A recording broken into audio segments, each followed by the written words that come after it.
No, tak pozdravujem všetkých, ktorí nás sledujú a hlavne teba, Saška, vítam a veľmi sa teším a ďakujem ti, že si prijala pozvanie do tohto rozhovoru. A ja som veľmi rozmýšľala, že ako tento rozhovor uchopiť, pretože sa budeme dotýkať citlivých tém, takých neľahkých tém, ale verím, že nám to spolu pôjde. A my sa už poznáme dlhšie, ja akože nebudem o tom robiť tajnosti, my sa poznáme už celkom veľa rokov. A ty, Saška, máš taký mm, smutno krásny príbeh. Smutná je tá časť, tá prvá, o ktorej sa budeme rozprávať. A krásne je vlastne to pokračovanie, ako sa ti podarilo aj po veľmi ťažkých veciach, ktoré ťa stretli, si vytvoriť, vybudovať vlastne nový život. Um, Ty si lektorka hypnopôrodu, toho času si na materskej dovolenke vlastne so svojím druhým synčekom. A okrem toho vlastne bolo teda životné obdobie, keď si sa stala mladou vdovou.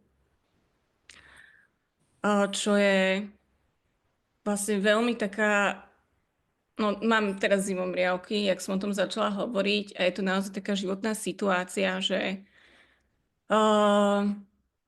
že žiadna žena sa v tomto nechce ocitnúť a keď to počujeme, tak je v tom obrovská ťažoba, bolesť, veľakrát ani nevieme, ako na to reagovať, keď sme vlastne svedkom niečoho takéhoto príbehu. A možno aj preto som si ťa sem pozvala, zavolala, pretože na jednej strane by som chcela sa pozrieť alebo možno dodať takú nádej ženám alebo ľuďom celkovo, ktorí si prešli niečím ťažkým, či už to bola strata milovanej bytosti, nejaká trauma alebo niečo náročné, čo sa im v živote stalo a vlastne hľadajú tú cestu von po tom, čo toto prežili, cestu späť do života, ktorý budú môcť opäť milovať. A druhý dôvod je, že chcem trošku aj urobiť takú osvetu, že pretože väčšina z nás sme proste súcitné, empatické bytosti a chceme vedieť, um, ako sa správať k ľuďom, keď sa im niečo takéto ťažké stane a nevieme to, nikto nás to neučí, je to hrozne náročné a potom veľakrát nechtiac možno, že aj ublížime alebo nepomôžeme, hoci chceme pomôcť. Takže poďme sa vlastne ako keby aj na rovinu aj o týchto veciach rozprávať. Dobre. No. Ďakujem. Ja nikdy neviem, kedy mám už vstúpiť, vieš, do tohto, ahoj. Ďakujem za uvedenie, ďakujem za pozvanie a veľmi sa teším, že môžem tu byť s tebou a veľmi sa teším, že môžeme rozprávať takto sa aj o týchto veciach. Ja by som možno len povedala, že to nebolo také akože rozdelené, že prvá polovica môjho života bola smutná a teraz máme nový krásny život. Takže smutné boli asi 2 roky v mojom živote, taká veľmi náročná situácia a predtým bol tiež krásny a je akože priniesol svoje výzvy, ale bol super aj predtým a je super aj teraz. Len tak. Tak povedzme si možno, že na úvod, že čo sa vlastne stalo, že si sa ocitla v tej pozícii vlastne mladej vdovy? No, ochorel môj muž. Že bolo to... Ja už teraz akože po tom čase o tom možno budem rozprávať aj veľmi vecne, že niektorí ľudia mi hovoria, že až tak možno chladne, ale to neznamená, že nemám k tomu emóciu aj, alebo že by som neprežívala už tie emócie, len už tým časom to tak prišlo, že viem o tom rozprávať aj bez toho, aby som sa zrutila alebo rozplakala a uvedomujem si aj to, že aj ten spôsob možno pomáha druhým ľuďom, keď o tom dokážem rozprávať. No a u nás sa stalo vlastne to, že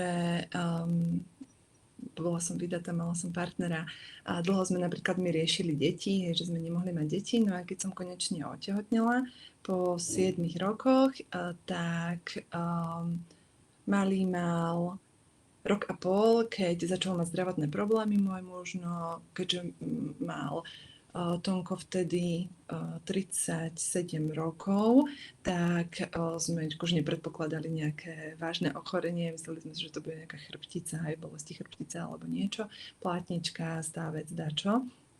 No ale nakoniec z toho vyšla rakovina pankreasu. V 4. štádiu s metastázami do pečene. Dali nám akože na rovinu surovo, že 3, maximálne 6 mesiacov života. A sme mali 1,5 ročné dieťa, do toho sme dostali toto. Nakoniec to bolo 9 mesiacov, ťažkých mesiacov.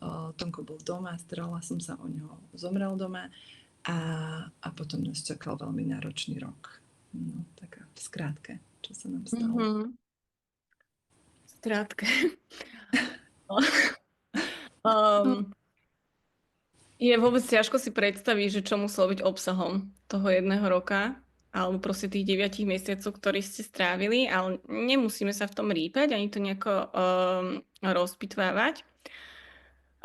Ty si aj potom vlastne, ako Tonko zomrel, tak si v rámci podľa mňa nejakej svojej terapie alebo proste svojho takej pomoci samej sebe si založila na Instagrame denník mladej vdovy, kde si niekoľko rokov vlastne pridávala príspevky, také veľmi osobné, veľmi také dojímavé, ktoré mapovali tú tvoju cestu. A my sme vtedy boli aj spolu tak viacej v kontakte a ja viem, že ty si prešla takou cestou, kde najskôr to bolo úplné, ani neviem úplne, že ako to mám nazvať, ale bola to taká čierna diera, veľká, v ktorej si sa ocitla. A potom postupne tam bol aj taký pocit, že nevieš si ani predstaviť nič s nikým ďalším, že proste ako keby sa to srdce úplne uzavrelo. Potom si pamätám, že tam bola taká fáza, že si tak pripustila, že vlastne niekto ti chýba v tom živote, že proste, že ten muž ti chýba. A potom prišla fáza, keď si znova zamilovala, že vlastne to srdce si už otvorila. A to sa ťa chcem spýtať, že aké to pre teba bolo prejsť si týmto procesom, že čo ti možno v tom pomohlo a že ako sa to vlastne stalo, že sa ti podarilo to srdiečko znova otvoriť.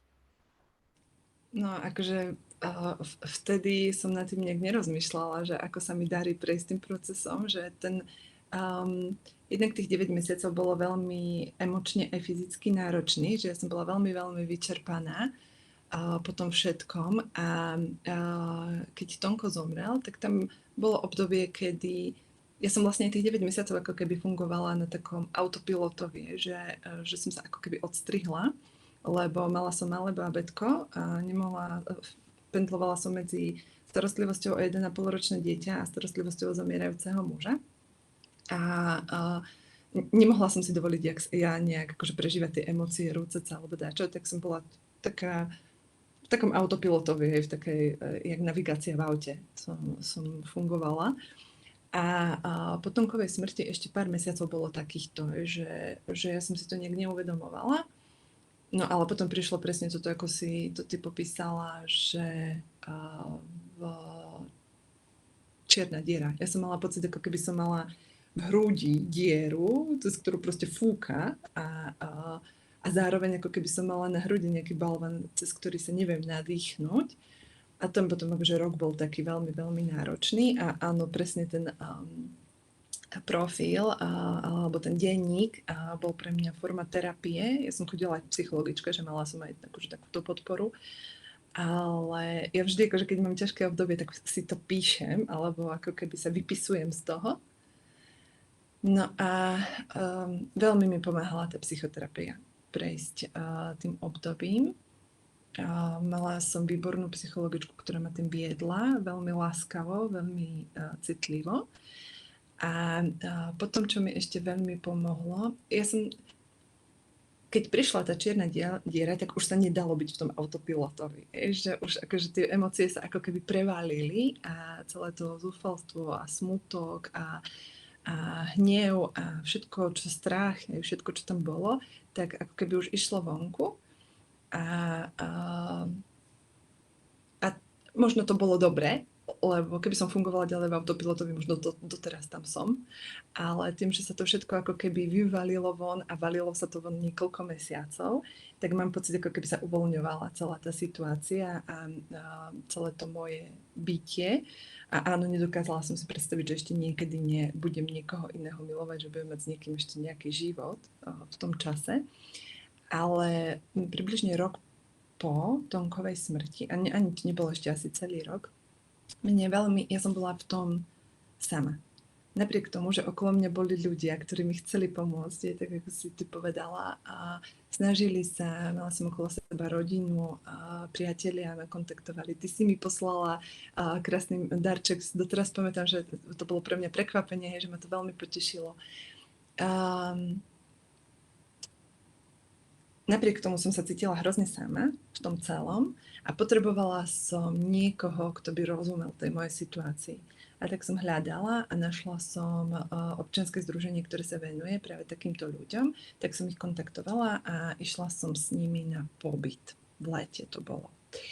A taký vdovský pobyt, kde boli vlastne vdovy a vdovci s malými deťmi, teda sme mali veľmi podobné témy, mali sme podobné zážitky, prežili sme podobné situácie a tam zrazu som sa cítila dobre, v tom zmysle, že som mala pocit, že mi rozumejú ľudia, medzi ktorými som. A dalo sa tam proste úplne otvorene rozprávať, rúcať sa, zdieľať, plakať a smiať sa. Ja som sa po roku počula smiať. Že to bolo, ja som sa zasmiala a normálne som zostala, že čo? Akože čo to bolo? Že úplne ma až prekvapil ma ten zvuk, ako keby. Ale ako som sa zasmiala, tak ja neviem to úplne popísať, ale tak keby sa vo mne prebudil zase život. A veľa sme sa nasmiali na tom pobyte. Potom akože to celé bolo veľmi fajn, napriek tomu, o čom sme sa rozprávali a o čom ten pobyt bol. A po tom pobyte sa to ako keby zlomilo. Ja som aj prišla k svojej psychologičke, asi týždeň po tom pobyte, a ona mi vravela, že Saša, čo sa stalo, že vy ste úplne rozkvitli. Že tá zmena bola vnútorná, bola vidno aj fyzicky návonok. A ja som to tak aj cítila, že ako keby sa mi zrazu nalial zase život do tela, do krvi, do žil. A vtedy som aj pocítila to, že nechcem byť sama. Ja som mala 36 rokov. Že proste ešte by som chcela prežiť tú lásku a chcela by som byť milovaná a chcela by som doma nesedieť sama na gauči, keď uspím dieťa, ale mať sa s kým porozprávať o tom, alebo mať sa komu vyplakať, keď ma vytočí to dieťa a posťažovať sa. Takže tam prišiel taký zlom, že som si ako keby pripustila, že ešte toto by som chcela. A tam už potom nebol akože veľký krok k tomu, aby som sa zamilovala, ak príde niekto správny. Že to už to bolo tým, že som pripustila, že to chcem. A ešte chvíľku trvalo, kým som ako keby otvorila to srdce, že som bola presvedčená o tom, že áno, chcem. A je mi jedno, čo si kto bude myslieť, čo kto bude rozprávať a takto. A ja som si ale vtedy urobila aj takú vec, že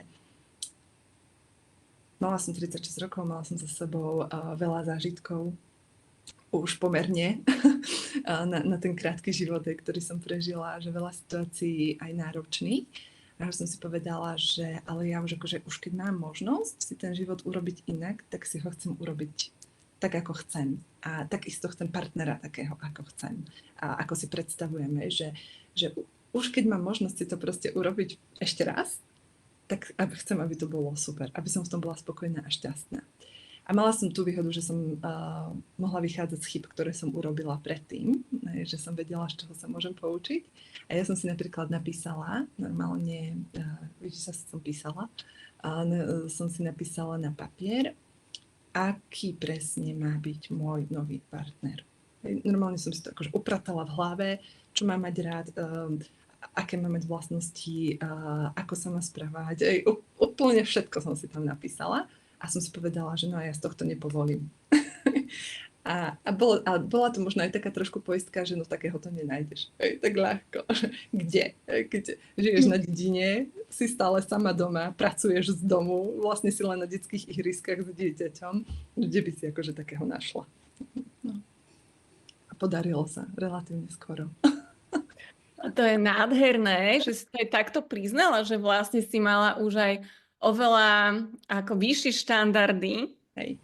že už si vedela, čo chceš v živote a aj to, že vlastne z toho nezlavíš.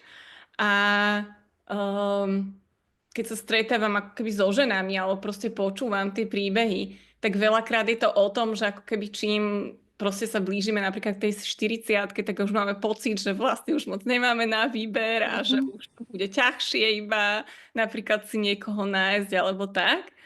A ako keby ty si ku tomu zvolila úplne opačný postoj a vlastne sa ti to veľmi vyplatilo. Hej. Toto je fascinujúce, to je úplne, že a zdánlivo tam tie okolnosti boli také, vieš, že tomu nehrali úplne do karát, vieš, že jak ty hovorila, že s maličkým dieťatkom, proste na tej dedine, mladá vdova, akože, no. A stalo sa, keď si sa rozhodla, to je krásne. A aj sa mi Presne. veľmi páči a naťukla si veľa tém podľa mňa dôležitých, že poďme sa o nich porozprávať. Jednak ťa poprosím, že normálne povedz na záznam, to občianske združenie, možno niekto to práve teraz potrebuje, takže Kolobeh života. kolobeh života. Takže takéto niečo existuje a bolo to pre teba veľmi, veľmi užitočné, akože ťa to veľmi podporilo. Áno. A ja teraz pre nich aj robím inak. Áno, Sociálne siete. paráda. Hej. Takže nájdete ich aj na Facebooku, aj na Instagrame, aj na webe. Mhm. Potom by sme mohli vlastne aj ten kolobeh života dať lebo dáme určite tvoje stránky pod toto video, že nájdete linky na teba, na vlastne sprevádzanie prípravou na pôrod, hypnopôrod a tak. A dajme tam aj tento kolobeh života, lebo si myslím, že je to veľmi, veľmi užitočné a niekomu to môže veľmi byť na pomoc. Tiež som veľmi rada, že si spomenula ako keby tak bez cenzúry aj tie fyzické veci, aj takéto celé. Vlastne, že aký bol ten proces smútenia, lebo napríklad ja mám skúsenosť, čo sa týka tej diery v hrudi, úplne rovnakú. Vlastne mne veľmi náhle zomrel ocino. A ako keby po tej traume a po tom zážitku tej straty, tak ja som mala presne taký istý pocit vlastne tej diery v hrudi, dokonca aj s tým, že ako keby cez ňu prefúkovalo, ako keby som nebola ako keby plne hmotná. A bolo to veľmi, no veľmi akože náročné. Tak sa teším vlastne, že si priniesla ako keby aj takéto nejaké svedectvo alebo takéto zdieľanie, pretože tiež si myslím, že môže to niektoré veci vlastne odtabuizovať a že proste poďme sa o tých veciach rozprávať otvorene. Že áno, môže to byť súčasťou toho procesu, presne aj tá čierna diera, môže byť súčasťou procesu aj to najskôr potlačenie tých emócií, aby sme dokázali vôbec prežiť. To je proste sebazáchovný mechanizmus nášho tela, našej psychiky, aby vôbec dokázalo ako keby nejako fungovať a úplne sme sa nerozložili i hneď. Ale potom vlastne to prekypí a už tomu musíme čeliť vlastne tej emočnej lavíne, ktorá sa spustí. A je dobré, keď sa spustí, lebo keby to ostalo uložené, tak zase len aj my ochorieme vlastne z toho. Takže, takže super, že vlastne si to všetko otvárala. A no, chceš ku tomu niečo doplniť? Hej. Ono, akože, ako som spomínala, tú psychologičku, ktorá mi pomáhala, tak ona ma v tom veľmi pekne naviedla, že ja som sa vlastne prvýkrát začala rúcať u nej, ako keby pod dohľadom, a to vlastne ako keby otvorilo tú lavínu, aj spustilo, že už potom to išlo. Ale tam akože potom to bolo, ja chápem, že niekto toto nedá ani 5 rokov, pretože tam, keď proste tie emócie sa vyvalili, tak boli Zuzi situácie, kedy ja som ležala na zemi, mala som malé dieťa dvojročné, hej, doma sama som s ním žila a bolo mi úplne jedno, že tam mám to dieťa. Ja som ležala na zemi, plakala som, potom už bolo mláka bola podo mnou a nebola som schopná pohnúť maličkom, nie to sa postaviť a ísť sa postarať o to dieťa. Hej, takže naozaj akože netrvalo to, že 3 dní, hej, trvalo to niekoľko minút, možno, ja neviem, 10, 15, 20, neviem, nepamätám si to. A moje dieťa to videlo. Hej, tak akože my sme sa potom o tom rozprávali v rámci toho, že mal 2 roky, on akože bol strašne, on už rozprával v 2 rokoch súvislé vety, hej, že on bol vyspelý asi aj celým tým, čo prežil, to dneska je. A on videl aj, čo sa deje a ja som mu to vysvetľovala, že to nemôže, že to nie je jeho chyba. Takže my sme tak akože veľmi sa aj zblížili s ním, ale proste nedokázala som ho ochrániť od tohto, aby to videl, ale ja si akože myslím, že to aj bolo dobre, že to videl, lebo ja som nikdy neklamala, ani čo sa týkalo, aj doteraz mu neklamám, hej, čo sa týka jeho tatina, ale vždy sa mu to snažím vysvetľovať teda primerane veku. Hej, takže to som len chcela k tomu dodať, že to proste nebolo také ľahké, že to proste pustíš a ide to vonku, že to bol ako niekoľkomesačný proces a bol brutálne náročný. Áno, akože to určite ani som nechcela, aby to tak vyznelo, že by to mohlo byť ľahké, lebo Nie, to som nemyslela tak. že by to mohlo ako keby nejako jednorázovo, že áno, že toto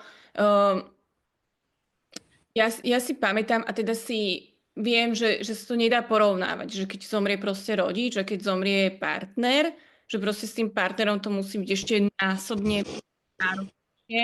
Ale pamätám si také situácie vlastne úplne ako keby bežné z toho života, že čo im otvorím chladničku a tam je čalamáda, ktorú viem, že proste ocino nám kupovával a ja tam začnem na tou čalamádou, vieš, ale proste na takýchto drobnostiach a to môže sa stať aj 10 krát za deň, proste v akutnom, že stále niečo a vlastne a stále sa to spúšťa a stále to ide a stále čiže to je ako keby taký kontinuálne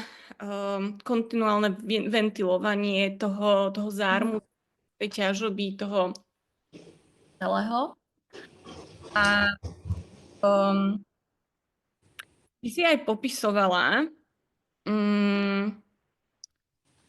ako keby to, že tam boli aj chvíle, kedy cítila aj akože veľký, že chaos, že čo bude ďalej, aj určite takú nejakú bezmocnosť. A aj to boli také vlastne depresívne v podstate stavy, že aký to má ďalej zmysel a tak. A že čo možno ti pomohlo tieto situácie alebo proste tieto stavy prekonať. Vieš čo, ja som veľmi húževnátá, že ja si idem za vecami, na ktorých mi záleží, odjak živa. A neviem ani, či som mala nejaké stavy depresie. Ja som skôr akože jasné, že tam prišli také obavy, že ako budeme fungovať, ako sa postarám o to dieťa, ako budem pracovať. Ja nemala som... my sme sa presťahovali vlastne na dedinu, odkiaľ pochádzal Tonko. Ja som tam po jeho smrti ostala, že som bývala vlastne v jeho rodičovskom dome a bola som vlastne v jeho komunite kamarátov, ľudí, s ktorými on vyrastal. A nevedela som úplne si predstaviť, ako ten život potom bude vyzerať. Ale neviem, asi som nemala z toho úplne depresiu, len som mala neistotu. Asi tak by som to popísala. Že nevedela som, čo mám vlastne urobiť teraz s tým životom. Že mala som ešte nejaké úspory, bola som ešte na rodičovskej, ale mám stále hypotéku, potrebovala som platiť hypotéku, účty, auto, škôlku malému, vozila som ho do 25 km do škôlky a tam to bolo proste také, že no dobre, a čo teraz? Si sama s dieťaťom, 8-hodinový pracovný úväzok, proste ešte z dediny dochádzať niekam, pomedzi to voziť dieťa, neprichádzal do úvahy. Takže tam bolo skôr toto, že dobre, čo ideme robiť? Ale nikdy to neprišlo také, že Pane Bože, čo ja budem robiť? Že toto som nemala. Iba také, že dobre, ako ideme toto vyriešiť?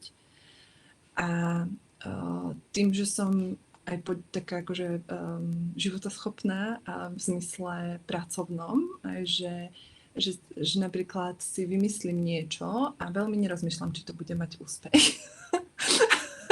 Alebo či to bude profitabilné. Proste mi sa to zdá ako super nápad a tak si poviem, tak jak Pipi dlhá pančucha, toto som ešte nerobila, určite mi to pôjde super. A tak to bolo napríklad aj s tou virtuálnou asistentkou, ktorá v tom čase mi prišla proste, že toto je presne to, čo ja teraz potrebujem, čo vyrieši moju situáciu a ja som sa do toho pustila a proste to vyriešilo moju situáciu.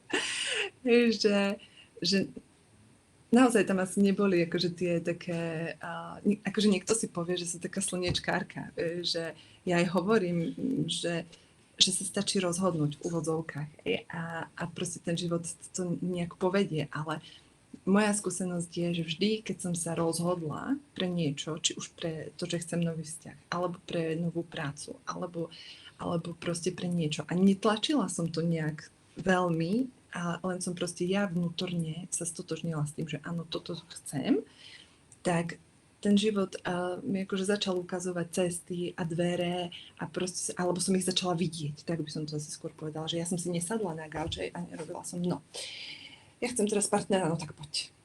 Hej, a nečakala som, alebo, no tak ja chcem teraz vyriešiť moju prácu, tak vesmír, tu som, čakám, som pripravená, hej, že nikdy to tak nebolo, že som sa síce rozhodla, ale robila som tie kroky, aby som sa dostala do toho cieľa a myslím si, že aj to mi pomohlo preniesť sa cez všetky tie situácie a neviem vlastne, aká bola začiatok otázky a kde som sa chcela dostať. ale Tuším, ja som sa odrážala od jedného tvojho príspevku v denníku Mladej vdovy, kde si vlastne písala o tom, že ako keby, že boli chvíle, keď už vlastne alebo keď v tom období, že ťa nič netešilo, že napríklad aj si bola inak to si aj popisovala, že a inak ja mám rovnakú skúsenosť s tým smiechom, že normálne, že po pár mesiacoch vlastne som sa smiala a zrazu som bola taká prekvapená, že bože, veď toto bolo, že to je taký život. Takže na to si aj odpovedala čiastočne predtým, že tá cesta von pre teba bola cez tú komunitu a cez ľudí, ktorí vlastne niečo podobné. A aj ak som to pochopila správne, tak to bolo aj cez takéto dovolenie si vlastne hoci čoho. Že zrazu si bezpečný priestor, kde môžeš prejaviť čokoľvek, bez toho by to bolo nejako súdené, alebo vyhodnocované, akože či sa to patrí, nepatrí, čo je ako keď vhodné správanie mladej vdovy, akože to je, no. Ale že niečo také tam zohralo tú úlohu. Áno, ja som asi, akože neviem úplne, že ktorý príspevok myslíš, ale teraz, keď sa na to akože spätne pozerám, tak nemyslím si, že som bola v depresii, ja som skôr bola pohltená tým smutkom.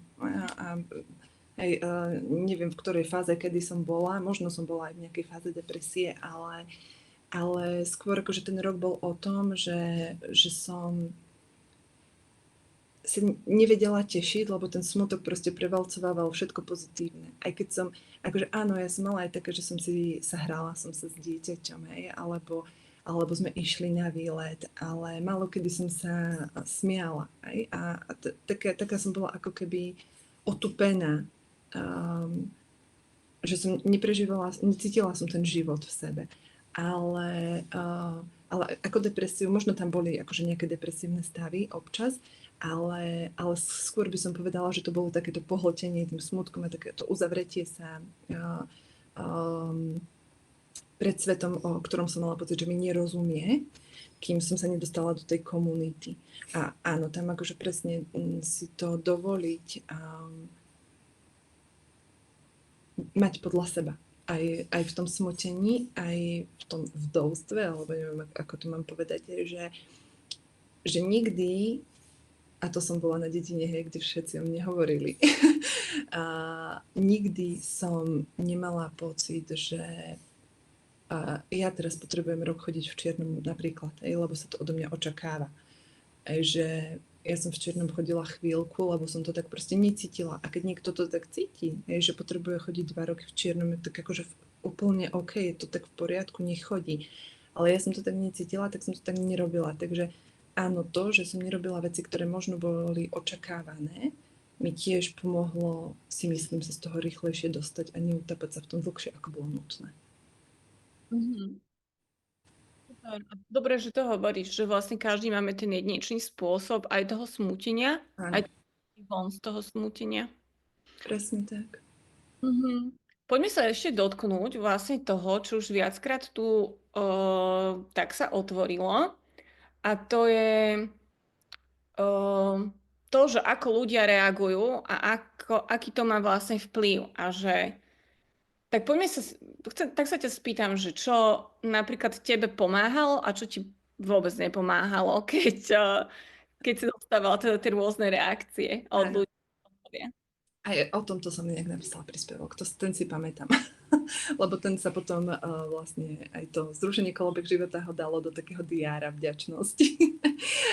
Takže áno, ja som mala obrovskú podporu rodiny, priateľov, mojich priateľov, známych, Tonkových priateľov aj na tej dedine, ľudí proste z tej dediny, ktorých som v živote, akože možno som ich videla, ale hej, nejak som ich neregistrovala, nepoznala som ich. Naozaj všetci sa nám snažili veľmi, veľmi pomôcť, či už v čase tej choroby, alebo potom, keď som zostala sama. Či už to bolo finančne, materiálne, ja neviem, že vybavili nám napríklad aj po Tonkovej smrti nejaký čas obedy zo školskej jedálne, hej, že som nemusela váriť, hej, že také základné veci proste som mala vyriešené.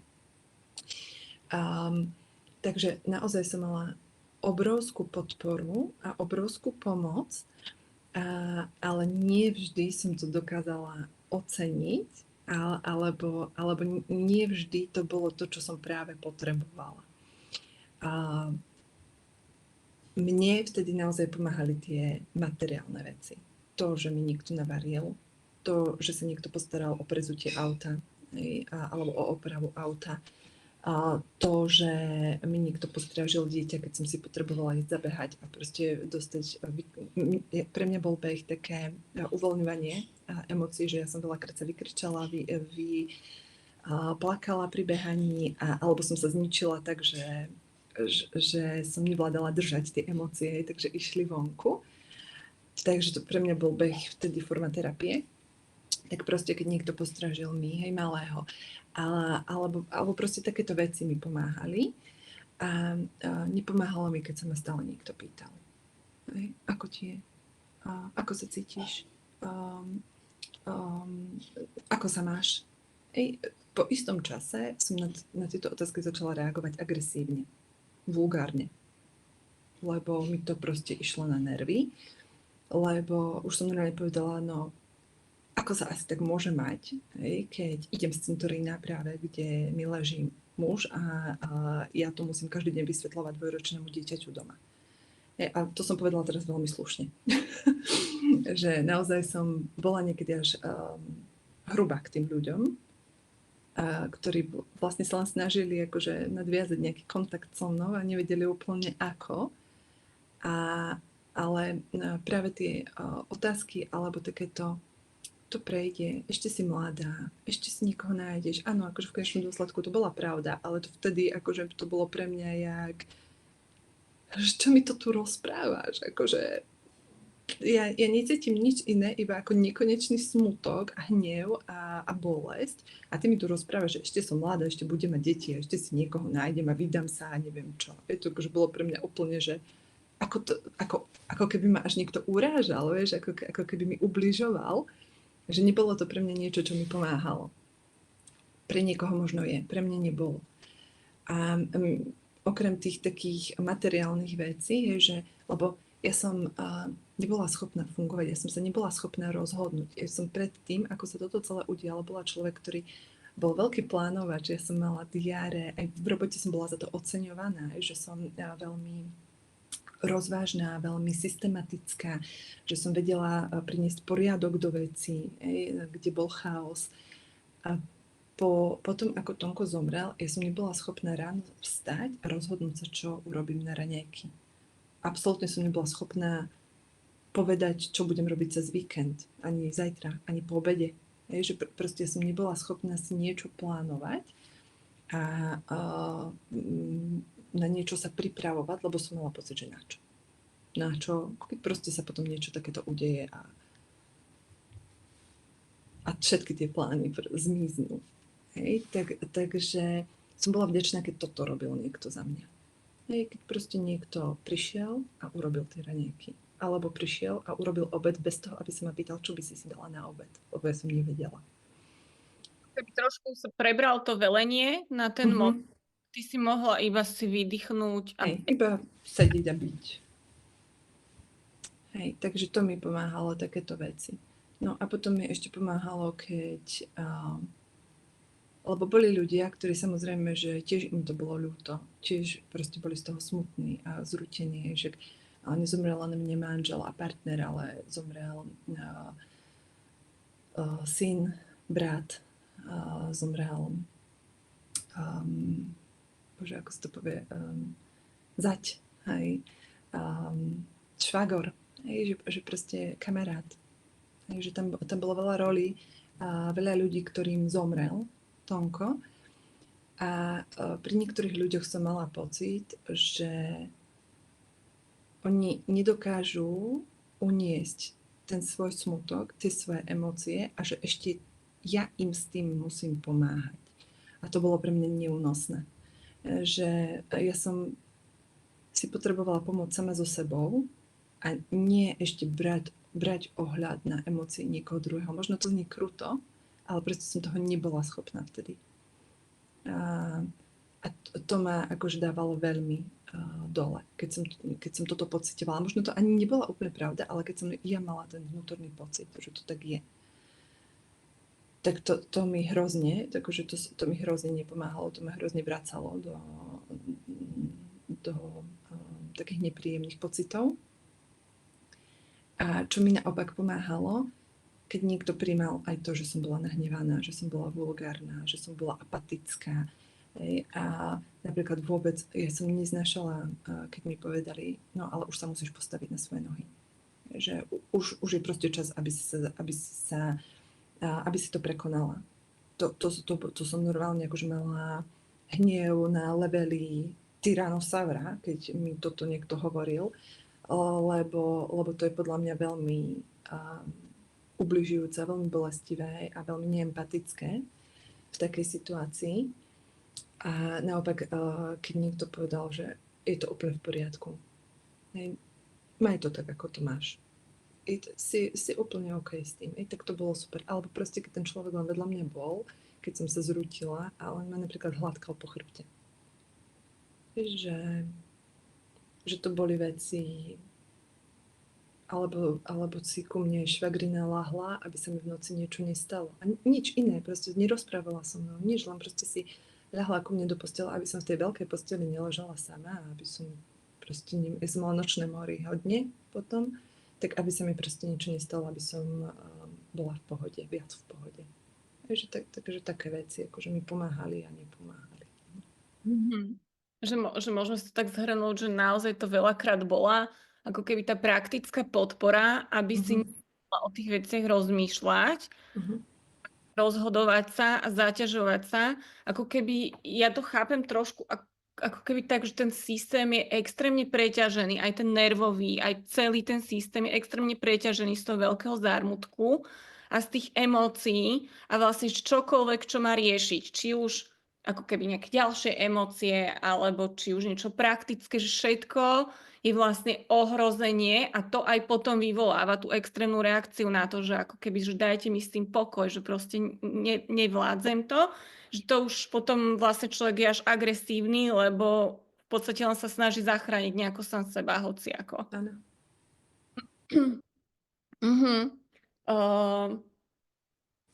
Zaujímavé je, že ako keby keď si zdieľala vlastne to, čo ti nepomáhalo, tak paradoxne teda si tam hovorila to, že ti nepomáhalo, keď sa ľudia sa vypytovali. A som si tak hovorila, že fúha, že teraz všetkých zmetieme, lebo napríklad mne to pomáhalo. Mňa keď sa niekto spýtal, že ako sa cítiš, tak mne to pomáhalo, ako keby nedokázala nejak, že proste bolo mi ťažko, keď sa ľudia tvárili, že vlastne sa nič nestalo, že bol to tam ako taký slon v miestnosti a všetci vedeli, ale vlastne nikto to nepomenoval. Mhm. Také ako keby čudné, veľmi čudné. Mhm. Takže a napríklad ja som akože potrebovala o tej tráme rozprávať a o tej strate, uh, že to mi pomáhalo vlastne to dávať zo seba von, že som cítila, že s každým tým, ako to vypoviem, sa to tak ako keby otupuje viac a viac, ako keby Áno. to ostrie obrusovalo. A práve, že som mala pocit, že väčšina ľudí, alebo že takmer nikto to nedáva. Ako keby, že Mhm. hovorím, že to je to Áno. zaujímavé. Ale čo by som chcela vypichnúť ešte z toho, čo si ty spomínala, že to prijatie akýchkoľvek emócií, že to ti strašne pomáhalo, že či si bola nahnevaná, vulgárna, smutná, či si sa rúcala, čokoľvek, že keď si bola v tom vlastne prijatá, tak to bolo liečivé. A ja si myslím, že to je tak ako keby, že možno, že tie formy týchto podporujúcich vied alebo všeličoho, že to sa môže rôzniť, ale si myslím, že táto esencia podľa mňa bude úskoro každého alebo každého človeka, ktorý si prechádza niečím veľmi náročným. To prijatie proste tak, ako to máš, mám pocit, že to je liečivé neskutočne. To tvorí to ten bezpečný priestor a to je to liečivé. Ja si pamätám, že až po nejakom čase, a stále ako keby som sa cítila pre nejaké veci nepatričná, mne sa to smutne potom tak troška skomplikovalo, ale ako keby nebudem to robiť o sebe, len jedna skúsenosť, keď som bola ako keby na takom terapeutickom pobyte a tam zo mne začali ísť nejaké emócie. A zrazu, ale akože takým veľmi divokým spôsobom. A jedna terapeutka ma tak akože chytila, ale mi povedala, že si úžasná, daj to von. A ako keby prvýkrát som mala pocit, že mňa niekto vidí a ocenil a dovolil mi byť ako keby v tom strašnom hneve a v tej bolesti. A nesnažil sa ma stopnúť, že daj sa dokopy, neviem čo. Ale že práve naopak, že ona to ako keby podporila, že daj to von, že to je dobré, že to ide von. A to bolo proste neskutočne liečivá skúsenosť pre mňa. A vlastne teraz si mi to pripomenula, keď si o tom hovorila, že keď ti to niekto dovolil byť akákoľvek v tom, čo sa práve dialo v tebe, takže to bolo to, čo Áno. má. Áno, mne... ešte by som sa vrátila na chvíľku k tomu rozprávaniu a k tomuto potom ešte by som ti chcela niečo povedať, že aj nepomáhalo rozprávať o tom, ale s ľuďmi, ktorí boli práve tí podporujúci, hej, moja psychologička a tá komunita. Že nepomáhalo mi rozprávať to, o tom s niekým, kto nechápal. Alebo pri kom som mala pocit, že nechápe, alebo že sa tvári, že je vlastne všetko v pohode, tak ako si povedala. Hej, že to mi nepomáhalo. Pomáhalo mi rozprávať sa s ľuďmi, pri ktorých som mala pocit toho bezpečia a prijatia. No a k tomu prijaťu, hej, že áno, úplne si to pomenovala, zhrnula krásne a teraz, ako si to ty o tom rozprávala, tak mne vlastne docvaklo, že pre mňa to bol obrovský dar sa toto naučiť alebo si toto uvedomiť, lebo napríklad v tomto mojom novom vzťahu častokrát riešime toto, že máme hádku, konflikt alebo ja som nervózna a vyletím pre niečo a už ideme do hádky a častokrát akože potom je mi to vyčítané, hej, tá reakcia je útočná alebo tak. A ja proste hovorím môjmu partnerovi, že ale ja nechcem, aby si s tým niečo robil. Proste len ma príjmi tak, ako to teraz je. Ja nechcem, aby si s tou emóciou niečo urobil, len ma vypočuje. Len nechaj, aby som ja tú emóciu mohla dať vonku a ty s tým nemusíš robiť nič. Akože len proste ma príjmi, tak ako momentálne som. A teraz vlastne sa mi to ako keby spojilo, že mne sa vyselektovali aj vzťahy potom, vyselektovali sa mi kamarátstva a vlastne aj do toho môjho nového partnerstva som si priniesla toto, že toto je to, čo ja bytostne potrebujem k životu a k fungovaniu, k spokojnému a šťastnému životu a fungovaniu a to od ľudí vyžadujem. Som s ľuďmi, ktorí mi to dokážu dať, pri ktorých to cítim. A aj u teba to bola taká cesta, že to bolo aj o tom, že nakoľko si to dovolíš aj ty sama? Lebo u mňa to tak bolo, že Mhm. dovolím aj sama seba prijať v týchto nepriateľných emóciách. Hej, doteraz to je cesta. Hej, že to není také, no, že sa to zlomilo a zrazu som osvietená. Ne. Nie, stále je to také, že aj sama seba musím príjmať a naučiť sa si povedať, že toto je tvoja emócia, ktorá trvá možno 10 sekúnd a ty z nej potom urobíš dvojdňový problém. Hej? Že akože je v poriadku, že to tak máš, ale len to proste teraz nerozpitvávaj. Hej, takže stále som aj ja na ceste tohto príjmania seba v takýchto nechcem povedať negatívnych a šedých odtieňoch. Nepriateľných úvodov. Hej.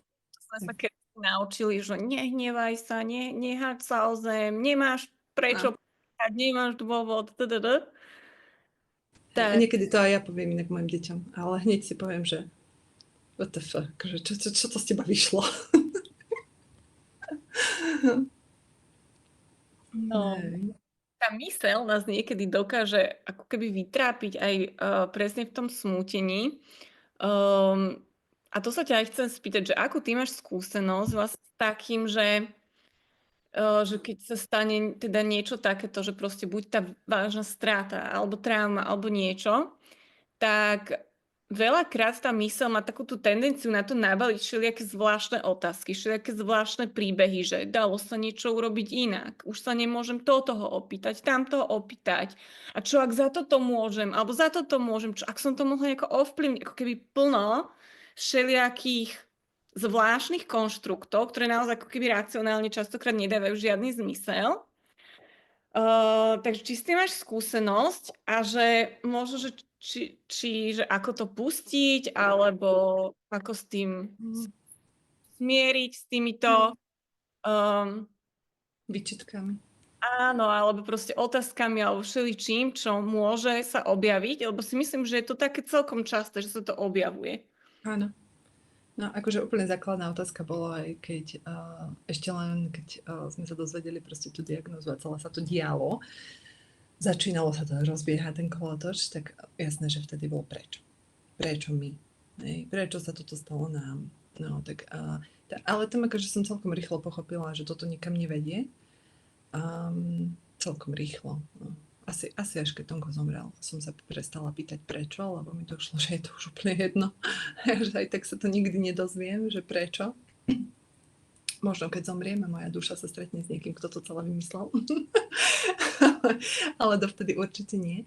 Ale jasné, akože ja som, kým som bola v tom autopilotovi, v tej starostlivosti do Tonkovej smrti, tak nie. Nič, nemala som takéto, okrem toho prečo som nemala nič, že nejaké otázky, výčitky, dačo. Keď zomrel, milión, toto som mohla urobiť inak. Tu som nemusela podpísať revers, tu som nemusela volať sanitku, tu som mohla povedať nie, tu som mohla povedať áno, toto som mu ešte mala povedať. Milión vecí proste ma ťažilo, ma trápilo, vracala som sa k tým situáciám, vracala som sa k tým veciam. Ešte aj dneska sa stane, že na niektoré tie veci proste myslím a pýtam sa, alebo teda nepýtam sa, ale vymýšľam si v tej hlave, že ako inak som to mohla urobiť, ale už dneska si viem povedať, že nemohla. Hej, proste nemohla si v tom momente urobiť nič iné, že urobila si to tak, ako si to proste vedela v tom momente, ako si vládala, ako sa dalo. A mne napríklad, keď sme sa dali dokopy s Miškom, s týmto mojim partnerom a už som ako keby nadobudla tú dôveru voči nemu, tak pre mňa bolo veľmi dôležité mu toto všetko povedať, napríklad. A som tam, to bolo, ja sa čudujem, že so mnou zostal, lebo to bol rozhovor, že som plakala, rúcala som sa, nevedela som rozprávať, jak som sa zajakávala od plaču, ale som povedala proste, neviem si odpustiť, že toto som urobila takto, toto som mohla urobiť inak takto. A on proste urobil iba to, že nemohla. Akože nemohla si to proste urobiť inak. Urobila si to tak, ako si vedela. Že nič inak sa nedalo urobiť. Že v tom momente. A toto mne napríklad hrozne aj pomohlo, aby som sa preniesla cez všetky tie veci, aby som odpustila sebe, odpustila ľuďom, na ktorých som sa hnevala. Odpustila Tomkovi, lebo na neho som sa príšerne hnevala a trvalo, kým som si to priznala. Takže akože toto bolo zase to prijatie. Bolo také, že prijatie jednak od človeka, nového človeka, na ktorom mi záležalo a ktorý ma miloval a myslel si, že nie som príšerný človek, že som neurobila hrozné veci. A potom prijatie od seba samej, že nemohla si to urobiť inak, lebo si nevedela v tom čase. Toto toto bolo jediné, čo mi dokázalo s tým pomôcť. Aké je to liečivé, keď nás dokáže niekto vnímať tými očami lásky, však aj vtedy, keď nedokážeme. V tom inak tiež dokáže byť asi veľmi fajn aj terapia, keď nemáme nikoho keby iného tej svojej blízkosti, tak ten terapeut ako keby vie byť v tejto pozícii, akože pre nás.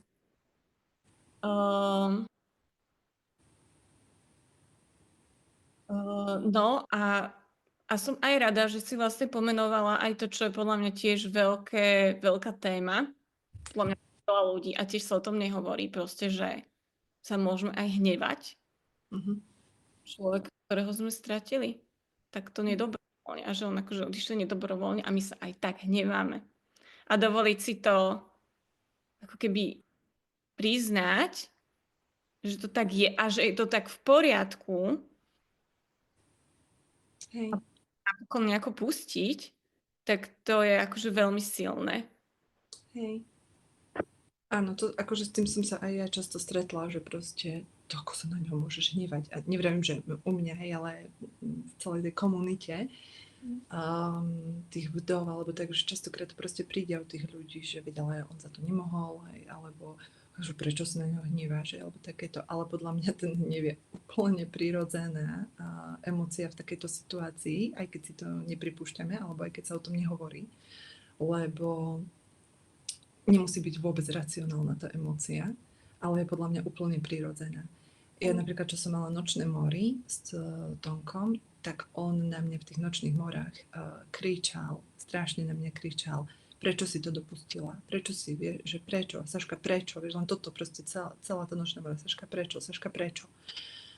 A ono to bolo ako keby to, čo som ja pociťovala, tak on to na mňa kričal v tých nočných morách, hej, ale to tiež mi došlo až po čase. že tiež to nebolo hneď, že aha, jasné, toto je vlastne moje zrkadlo. No a potom, keď som si to proste pripustila, a častokrát, akože mi sa aj teraz stane, ešte keď je náročná situácia s starším synom, že akože vidíš, v čom si ma tu nechal? Akože prečo si toto dopustil, hej? Alebo aj keď som napríklad, keď sa pohádam, hej, s terajším partnerom a som proste nahnevaná, že si poviem, že vidíš, čo ja tu do keľu musím riešiť, akože teraz len preto, že ty si zomrel, vieš, že akože aj teraz niekedy to ešte tak príde a teraz už ale z toho absolútne nemám nejaké výčitky, vieš, že si poviem, že aj jemu poviem, že no, vidíš, teraz ja sa tu na teba vyvršujem, lebo som musela týmto celým prejsť. A ja viem, že ty to chápeš, lebo už si povznesený tam hore a máš úplne iný pohľad na všetko, ale ja ešte nie som taká osvietená. Tak sa s ním potom takto vadím, no. Tak to je akože to krásne, ja si myslím, že to je úplne prirodzené. A tiež ako keby, čo som napríklad ja vnímala, že ten hnev ako keby býva až nejaká x-tá vrstva. Vieš, tie emócie sú proste ako keby v takých vrstvách, že kam to človeka púšťa, že najskôr je tam, ja neviem, asi každý to má trošku inak. Áno. Ale ten hnev býva niekde ako keby v tých spodných vrstvách toho celého koláča a že je prirodzené, že to tam je, že veľa ľudí to tak má, ale že niekedy vlastne to neprejavuje, že môžeš mať aj pocit, že vlastne to tam vôbec nemáš, ale to preto, že si ešte niekde v tých horných vrstvách vlastne toho, že toho zármu, tej bolesti, všetkého to, jak ti ten človek strašne chýba. A potom niekde, až sa ako keby dovolí odomknúť ten hnev, že ten je tam ako keby podľa mňa jedna z tých vrstiev, čo bývajú fakt také ako keby zamknuté v tej Áno, Pandorinej skrinke. áno. A A určite sa môže stať podľa mňa, že niekto to má aj tak, že sa tam vôbec nedostane. Nikdy. Mhm. Že je to, akože za mňa je hnev náročná emócia všeobecne a ťažko priateľná sama sebou, a rovnako aj okolím. A v takejto situácii podľa mňa môže byť úplne prirodzené, že človek tam ani nepríde do tohto bez pomoci. áno. A tiež by som ako keby zdôraznila, že to není, že niečo, že zlé alebo tak, že tam nepríde, ale že proste ten organizmus má tie svoje seba záchovné mechanizmy a pokiaľ nemá to bezpečné prostredie a ako keby ten Prijatie. prijatie a otvorený ten kanál, kde sa to môže ako keby dať von, tak možno sa to ani nedá, lebo Áno, nebude priestor na to a bude človek musieť ostať vlastne v tom, že musí fungovať, áno. môže si dovoliť smútiť alebo niečo, ale musí fungovať. A, a tá vrstva ako keby napríklad hnevu a celkovo, že hnev, a to môže byť aj taký hnev, že niekedy ten hnev, on je ako keby skrytý, že ten hnev sa môže podľa mňa prejavovať v rôznych formách, ako keby aj voči iným ľuďom alebo celkovo voči životu. Ja si pamätám, že napríklad mne to úplne odomklo, ako keby tá trauma aj tá smrti otca, až ďalšie veci tam boli, ktoré sa vtedy ako keby zosypali v živote, že to bolo viac tak naraz. A ja si pamätám, že vo mne to strašný hnev odomklo. Ja som sa nikdy v živote nehnevala, ako keby iba tak Uh-huh. povrchne. Nemala som také tie nejaké, že výlevy hnevlivé. Moja taká dominantná emócia bol skôr, že strach, alebo tak, že do takých úzkostných prejavov som zvykla padať a zrazu ja som tu vybuchovala, jak fúria, som tu hádzala hrnčeky, proste úplne, ja som nechápala, že čo sa to deje. A to boli presne tie spodné vrstvy, ktoré oni sa drali von a vlastne za každým boli neprijaté, zatlačené naspäť a zase sa drali von, ako keby jak taká sopka. A až po nejakom čase som vlastne pochopila, že čo sa tu deje, že to je vlastne normálne a že to Uh-huh. je niečo, čo potrebuje byť prijaté. A a poliečené ako keby práve tým bezpečím a tým prijatím. Určite, akože ja si myslím, že minimálne u mňa to tak určite bolo, že už ako u malých detí hnev nie je príjmaný, že emócia hnevu. A akože musím sa priznať, že aj ja to robím, aj my to robievame, že proste naše deti zahnevajú, tak na nich začneme kričať, že nech proste nerobia scény, že čo tu teraz stvárajú, háču sa o zem a neviem čo, alebo vyplazujú jazyk, alebo čokoľvek. A stále je to len ten prejav toho hnevu. A snažím sa byť veľmi empatická aj k svojim deťom, ale aj k sebe a taká citlivá, aby som sa naučila to vnímať, lebo aj ja sa učím. Tiež proste to som to mala tak, že hnevá sa vonku, že to je emócia, ktorá sa neprejavuje, ktorá sa potláča dovnútra. Ale ja som už a práve po tej smrti Tonkoho ja som sa cítila už ako natlakovaný hrniec z toho hnevu a ja už som mala pocit, že fyzicky mi je zle, keď ten hnev proste neprejavím.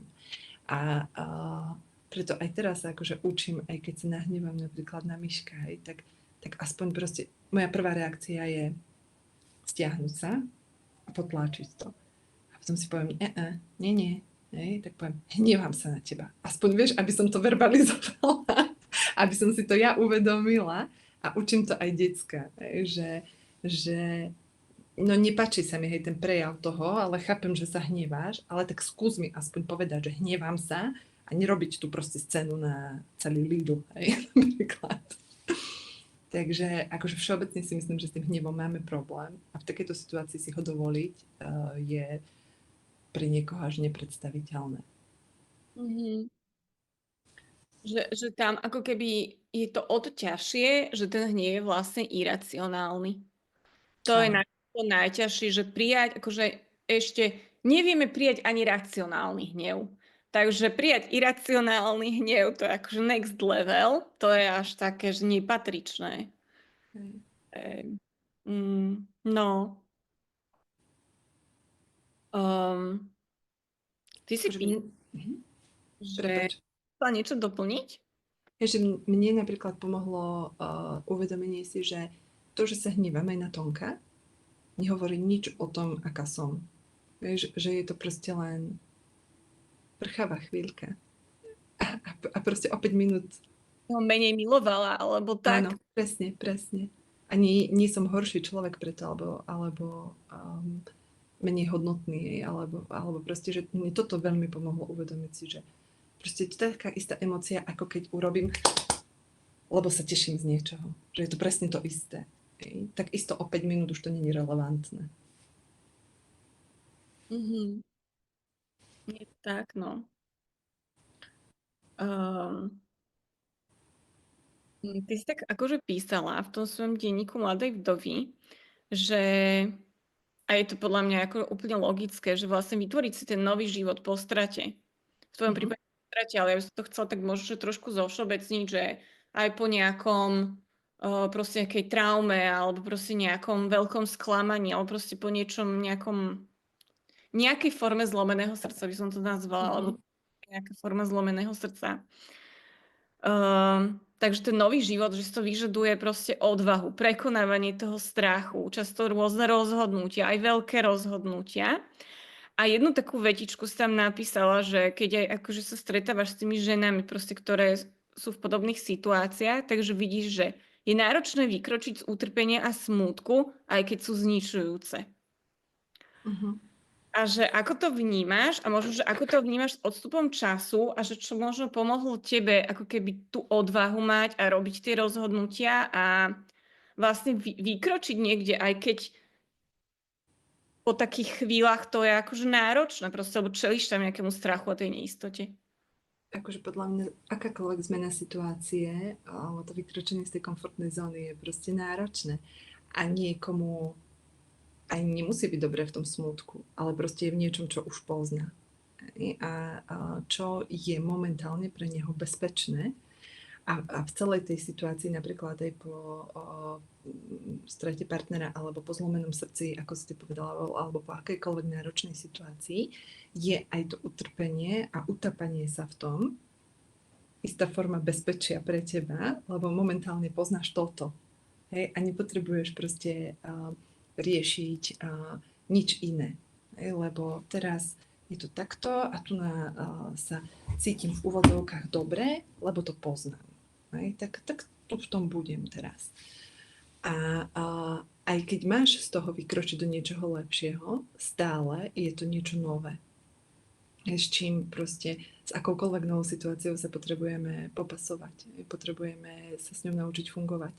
A, a akákoľvek nová situácia prináša nové výzvy. Že proste potrebuješ si preskladať ten život nejakým spôsobom, či už iba jeho časť, alebo celý život. A ja rozumiem tomu, že sa proste nikomu do toho nechce. A ešte zvlášť, keď máš proste malé deti do toho napríklad, že ešte potrebuješ brať do úvahy, aký dopad to bude mať na tie deti. Že tých rozhodnutí potrebuješ urobiť tak strašne veľa, že si povieš, že nie. Nemám na to energiu, proste radšej budem tu, v tom smutku a v tom, kde som už pol roka, rok, 2, 3, 5 rokov, lebo to poznám. No a ja som z toho akože vyskočila, alebo ja som to chcela zmeniť, lebo horšie mi bolo v tom, v čom som bola, ako zmena, ktorú som mala absolvovať. A to som ešte netušila, aké všetky zmeny ma čakajú. Ako keby som to tušila, možno aj ja radšej zostanem tam, kde som bola.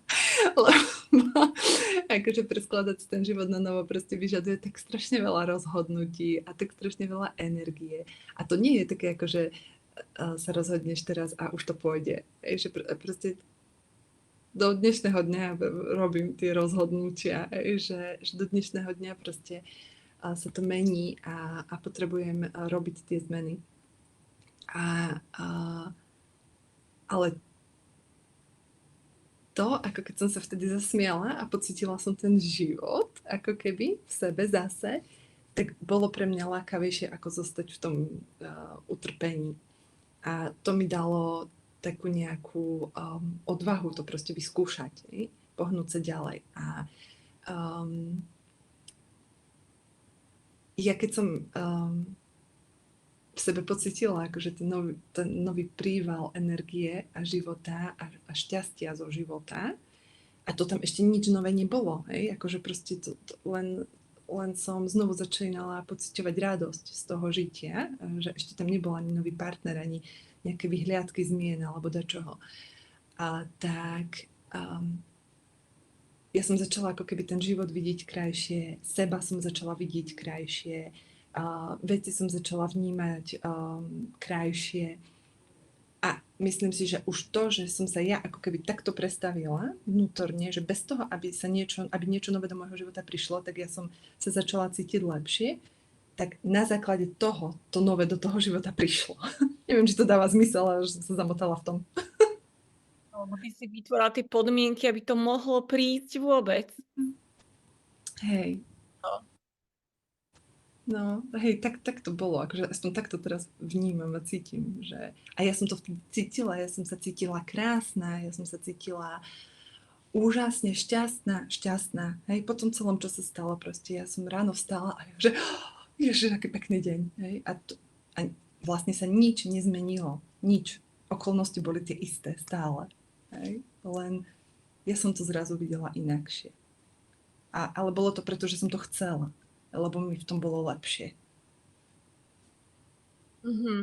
Je možné, že si to niekto ako keby nedovolí, lebo mu to príde nejako Nepatričné? patričné, nevhodné, že možno sa toho sám v sebe zlakne, že čo to je, že čo to znamená, čo to o ňom vypovedá. Určite. To rozumie. Ja som sa stretla s tým, že som krátko smútila, že som si rýchlo založila novú rodinu, hej, že posudzovali ma aj ľudia, ktorí neprešli takou situáciou ako ja, a posudzovali ma ale aj ľudia, ktorí prešli takou situáciou ako ja. A ja som si vždy povedala, že akože dobre, to je tvoj pohľad. Absolútne nechodíš v mojich topánkach, že nemáš predstavu o tom, aký ja mám život, aké ja mám pocity, aké ja mám emócie, tak ty si to urob tak, ako ty chceš, ale ja si to robím podľa seba. A bolo mi jedno, čo si kto o tom myslí. Ale úplne chápem, že niekedy môže byť ten tlak okolia a závisí to aj od toho, kde žiješ. Východné Slovensko, Bratislava napríklad, že proste dedina na východnom Slovensku, Bratislava, tak ten tlak je tam diametrálne odlišný, čo sa napríklad týka smútenia po strate partnera. A chápem, že niekto proste ten tlak môže mať tak silný, že si toto nedovolí. Že nemá odvahu na to, že ani sám pred sebou, nie to ešte pred okolím. A chápem aj to, že to posudzuje možno potom na niekom inom, lebo možno vidí to, že a ja by som to takto mohla mať. Ale nedovolím si to, no tak aspoň zhejtujem toto. Že urobím mi to dobre. Akože mám preto úplné pochopenie, lebo proste tá situácia je tak náročná, že každý hľadá spôsob, ako v nej prežiť. A aj toto je spôsob, ako v nej prežiť. Zostať v nej. Neviem, akože k tomu nejak viac povedať. Ja aj tak ako keby vnímam, že veľakrát možno, že si tak ešte sťažujeme tú situáciu aj tým seba posudzovaním a takým, že čo by vlastne o nás vypovedalo buď jedno alebo druhé. Ja si pamätám tú absurdnosť toho, že vlastne ako keby pomerne krátkom čase, no pomerne krátko, ako keby v rozmedzi tuším, že 2 rokov, vlastne mi najprv zomrel ten ocino a potom krstná mama, s ktorou som mala tiež akože veľmi vzťah. A viem, že pri ocinovi som ako keby si tak nejako mala výčitky, alebo som sa hrozne zamotala do toho smútenia a tam som mala pocit, že ale to nezvládam, že my som to mala zvládať lepšie. A potom zase pri krstnej mame som ako keby ani, akože bolo mi to ľúto aj smutno, ale vlastne že toto až nejako podozrivo ľahko si zvládla, som mala aj také akože pocity, a ja, že čo sú za vtákoviny, normálne som to videla, ako keby z toho pozorovateľa, že ešte budem na sebe posudzovať to, ako veľmi smútim, alebo ako málo smútim, alebo že vlastne, že čo, že to je, že niekedy sme sami sebe proste takí kritici, takí sudcovia, a že aj to nám podľa mňa veľakrát môže akože zabraňovať žiť lepšie a pohnúť sa ďalej, lebo vlastne to stále nejako akože hodnotíme a máme tam tie zábrany a pritom vieš, že tie veci oni môžu ako keby, alebo z mojej skúsenosti je to tak, že tie veci oni môžu ako keby aj jedna vedľa druhej existovať, že ja môžem byť aj smutná, aj proste,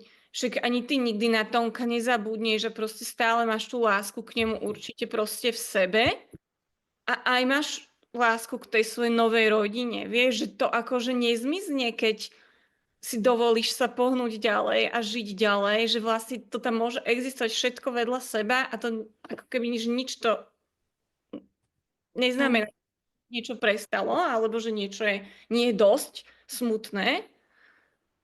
áno. Ja, nebol Tonko najlepší priateľ.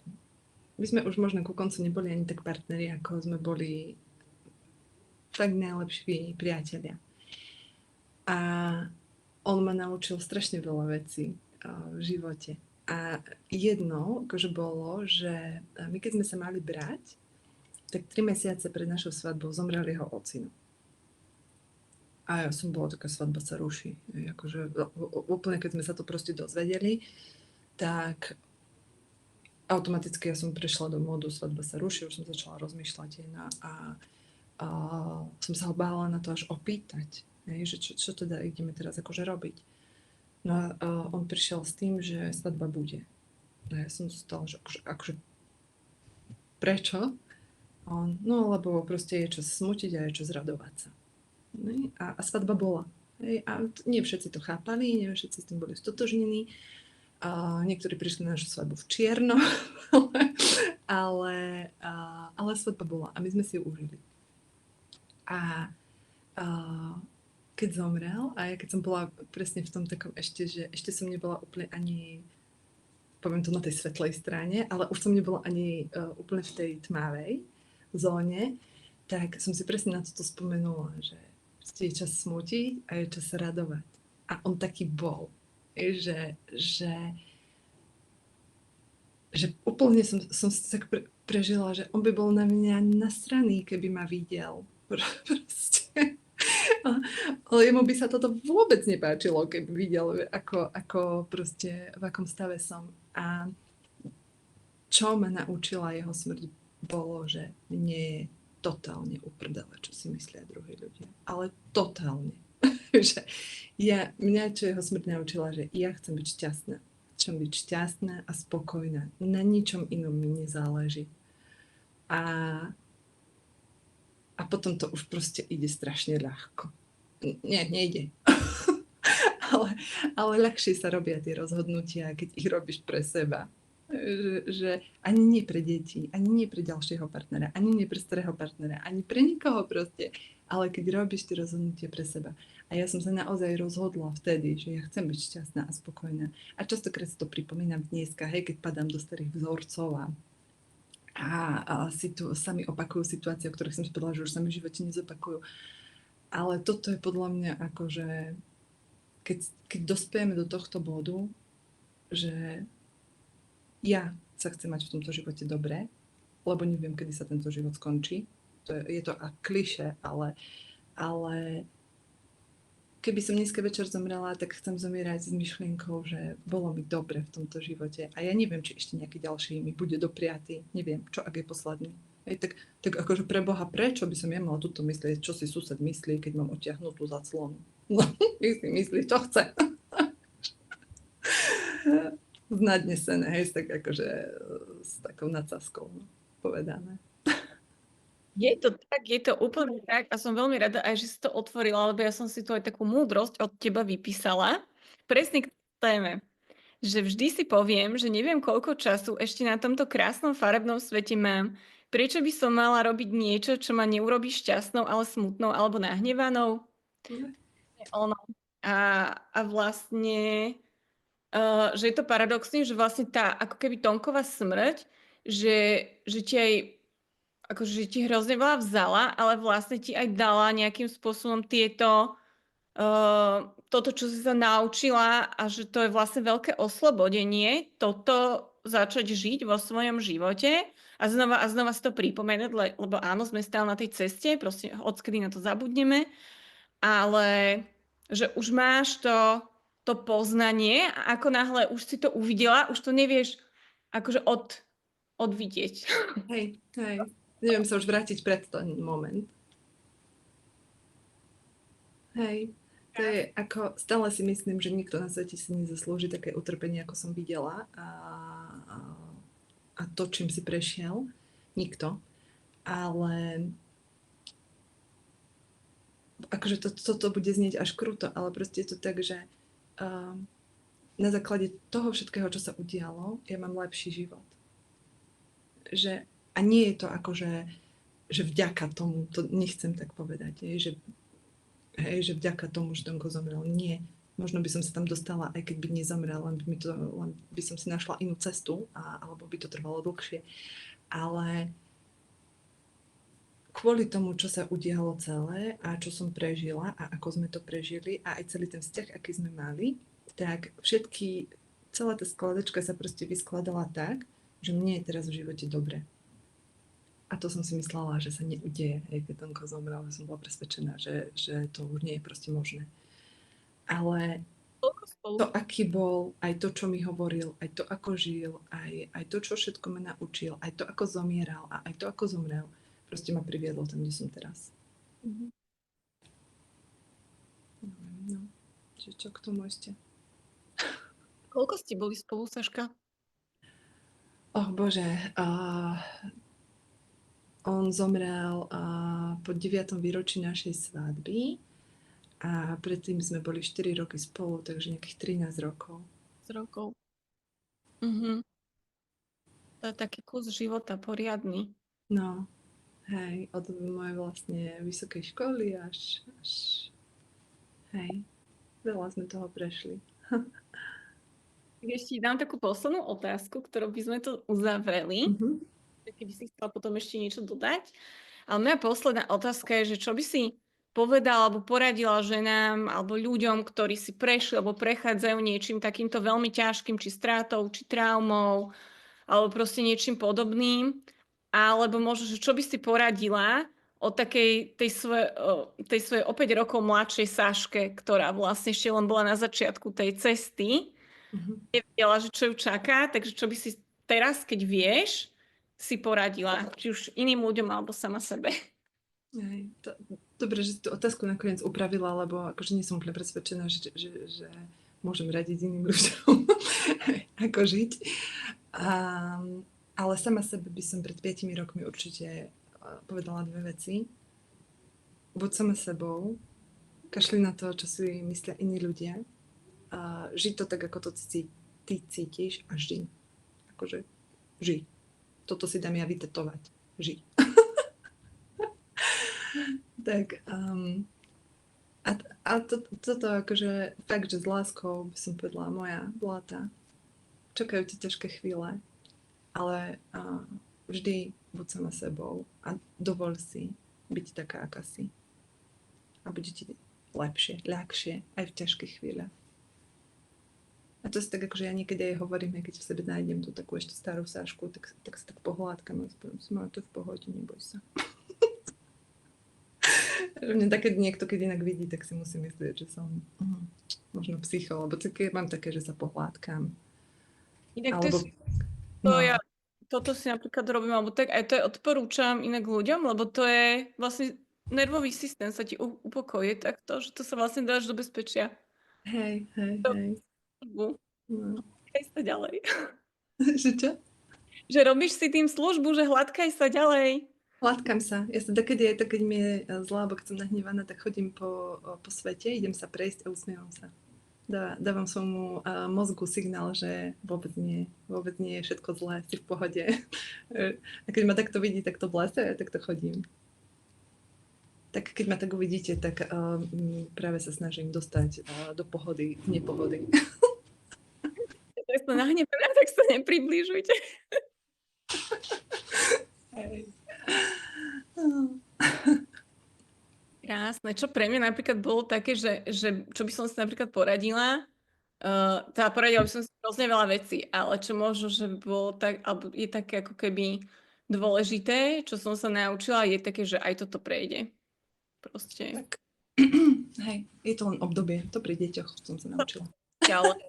Je to všetko je cesta, ktorá proste vedie ďalej. Hej. A zároveň vlastne aj ako keby na tej v tých veľmi ťažkých chvíľach, ty si podľa mňa toho žijúcim dôkazom, že dokážeme nájsť ako keby tie pomyselné diamantíky aj v tých naozaj ťažkých chvíľach, že proste nás to dokáže zmeniť, dokážeme vyrásť v tom celom. Hej, no a potom dostaneš 3 veľké diamanty, hyperaktívne. Tu mám za dverami. A za odmenu. Už chcú ísť spať. Krásne, že si našla čas na tento rozhovor. A ja ďakujem, že som mohla. Sledovali. Ďakujem, bolo to veľmi, veľmi hodnotné a výživné s tebou. Ďakujem, ja som rada, že sme sa takto porozprávali a že sme sa zladili, našli si čas. A som rada, že sme si to mohli takto užiť v pohode. Tak teda ďakujem a zastavujem toto nahrávanie. Dobre. Ahoj, ak sa ešte nepoznáme, volám sa Zuzka Koščová, som psychologička, autorka a sprievodkyňa láskavým seberozvojom. Ak ťa tento rozhovor niečím pohľadil, otvoril alebo inšpiroval, mám pre teba možnosť, ako podporiť vznik ďalších podobných rozhovorov a zároveň si niečo dopriať aj pre seba. Na Hero Hero tvorím priestor, kde môžeš načerpať inšpiráciu, pokoj a výživu pre dušu. Nájdeš tam moje hlasovky, meditácie, rozhovory, osobné takmer denníkové zdieľania a hlavne malé dávky každodennej ľudskosti. Už teraz te tam čakajú napríklad meditácie Milujem svoj život a je o nás postarané, krátke audionahrávky napríklad o liečivej sile úžasu, o vďačnosti, sebakritike, o tom, ako milovať život, aj keď sú veci práve na prd, či skvelá technika Daj si 5. Vnútri nájdeš aj veselé poviedky s presahom, pútavé články, či sebakoučovacie otázky. V tomto priestore pre vás tvorím tematické mesiace ako Zamilovaný máj, kde celý máj sme v téme lásky k životu a ako ho milovať aj po stráte, traume, vyhorení či zlomenom srdci. Ako otvoriť svoje srdce a vytvoriť si život krásny, farebný a šťavnatý. Chystáme aj vyživujúci jún, kde spolu objavíme, čo nás skutočne vyživuje na duši, v tele aj v každodennosti. Bude to menej o výkone a viac o bytí. Potom minimalistický júl, kde uvoľníme priestor pre to podstatné, vo vnútri aj navonok. Vytvoríme viac ľahkosti, jasnosti, možnosti voľne dýchať. Čaká nás aj autentický august, kde si dovolíme slobodne žiť seba samých. Bohatý v september, kde preskúmame rôzne odtiene hojnosti a toho, čo všetko znamená bohatý život. A tiež prítomný október, kde spomalíme, uvoľníme sa do tu a teraz a objavíme dary prítomného okamihu. A samozrejme ešte oveľa viac. Ako to funguje? Hero Hero je platforma pre tvorcov a autorov mimo hluku sociálnych sietí, ktorá funguje formou predplatného. Vlastne podobne ako streamovacie služby, ktoré už možno pozeráš namiesto klasickej televízie. Za 7 eur mesačne získaš prístup k všetkému obsahu, bez záväzkov a svoje predplatné môžeš kedykoľvek zrušiť. Mojou víziou je tvoriť vľúdne miesto pre spomalenie, slobodné nadýchnutie a láskavú inšpiráciu bez potreby na sebe neustále makať, nejak sa opravovať a vylepšovať. Prajem si tvoriť miesto, ktoré bude ako útulná kuchyňa, kde si spolu dáme bylinkový čaj a čokoládu a na konci si povieš, tak toto mi dnes dobre padlo. Klikni na link pod týmto videom a prihlás sa do môjho priestoru na Hero Hero. Teším sa na teba na druhej strane.